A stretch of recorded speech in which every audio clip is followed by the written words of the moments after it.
দেখেছো বন্ধুরা, 2 সপ্তাহ বাড়িতে না থাকার পর আমার গাছগুলো ছাদে অর্ধেক গাছেই পোকা লেগে গেছে। আর তার মধ্যে আমি আজকে এই টবটা ধরেছি।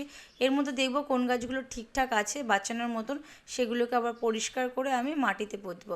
তো এই আম গাছটা খুঁজে পেয়েছি, কিন্তু এর না গাছের ডালে আর পাতা একটু পোকা লেগেছে, তো পাতাগুলো কেটে ফেলবো। তাছাড়া আমি কারি পাতা গাছ দেখতে পাচ্ছি। আর ওপরে না আমি ডাল কেটে না গোলাপ ফুলের গাছ বসাই। তোমরা কীভাবে বসাও বলবে। তো এখানে দুটো গোলাপ ফুলের ডাল আমি পুঁতেছিলাম যাওয়ার আগে, সেগুলোও আবার এখানে মাটিতে দিয়ে দেবো। এই চারিদিকে নোংরা দেখছো না, আসলে আমাদের গার্ডেন একদম পরিষ্কার ছিল। পাশে কলা বাগানটা পরিষ্কার হয়েছে, আর ওখানে প্রচুর প্লাস্টিক বাচ্চা কাচ্চারা না এই সাইডে ফেলেছে। এগুলো পরিষ্কার করতে হবে।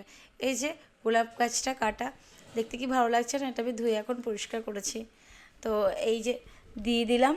আর সাথে সাথে না আমাদের এখানে না যে মাটিটা আছে, ওই মাটিটা বেলে মাটি, তো যার জন্য না আমার আলাদা করে বালি মাটিতে মেশাতে হয় না। আর পরে আমি ওপর থেকে একটু গোবর সার দিয়ে দেবো। আর তাছাড়া মাঝে মাঝে একটু চাল ধোয়া জল দেবো। আর ওই যে যে ডিম আছে না, ডিমের খোসা, ওটাকে ব্যবহার করি। ডিমের খোসাগুলোকে গুঁড়ো গুঁড়ো করে চারিদিকে দিয়ে দিলে আশা করি গাছ বেঁচে যাবে। আসলে আম গাছটা দেখে না ভীষণ কষ্ট লাগছে। আম গাছ না আমার ফেভারিট গাছ ফলের মধ্যে। যেমন জবা ফুল গাছ, কোনো মেয়ে জবা ফুল গাছ ফেভারিট হতে পারে জানি না, কিন্তু আমার জবা ফুল গাছ ফেভারিট। পরের দিন পরেরটাই আমি জবা ফুল গাছ দেখাবো আমার বাড়িতে কী কী জবা ফুল গাছ আছে। আর আম গাছটা দেখি বাঁচাতে পারি কি না, ট্রাই তো করছি আমি। তাছাড়া তোমরা যদি কিছু জেনে থাকো একটু বলো না, কীভাবে ঠিক করা যায়। আর বাকি যে গাছগুলোতে পোকা লেগেছে সেগুলোতে আমি এখন ওষুধ দিয়ে দিই, না হলে পোকায় আমার শখের সব গাছগুলোকেই খেয়ে নেবে। তাহলে আজকের মতন টাটা।